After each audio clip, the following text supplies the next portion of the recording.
Did you know that 1 acre of trees produces enough oxygen for 18 people every day? And in Georgia, our timber production is #1 in the nation. In this report, the Monitor's Ryan Naquin tells us that with new outlets for Georgia's timber growers to sell their product, the industry is looking for ways to become even more efficient.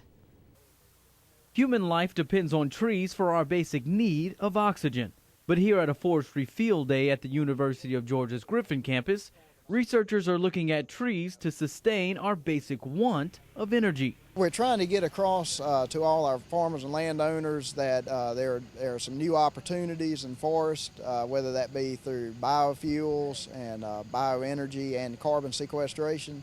Biofuels and bioenergy are nothing new to farmers, but carbon sequestration might be. Carbon sequestration is the removal of greenhouse gases by naturally occurring photosynthesis in trees, and landowners are looking to receive money from these offsets produced by their trees. Companies need to purchase offset carbon that's been sequestered in order to meet a certain cap that they're either under right now voluntarily, but that could change as legislation passes in Washington.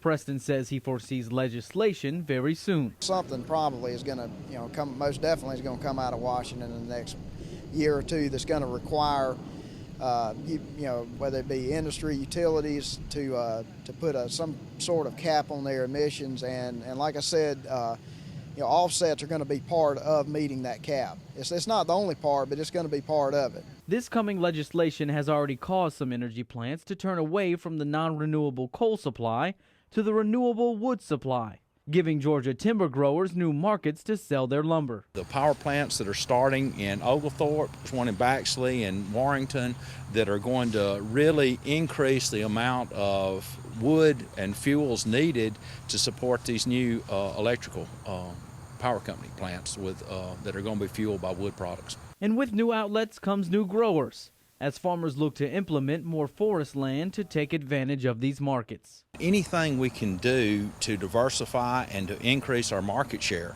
is going to be a good thing for our Georgia timber growers. The Georgia Forestry Commission suggests that timber farms like these should be thinned the first time around the 15th year and every 5 to 8 years after that, and should be harvested around their 30th year.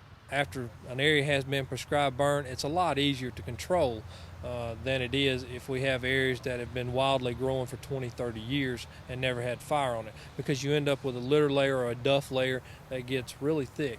And what can happen in situations where you have devastating wildfires is you end up with trees that end up dying from it. SIBLEY says timber growers should take precautions when burning and only burn during the winter months. Typically the burning season is from December on through about the first part of March. That's the best time to burn, and that's when you usually have your least problems with burning.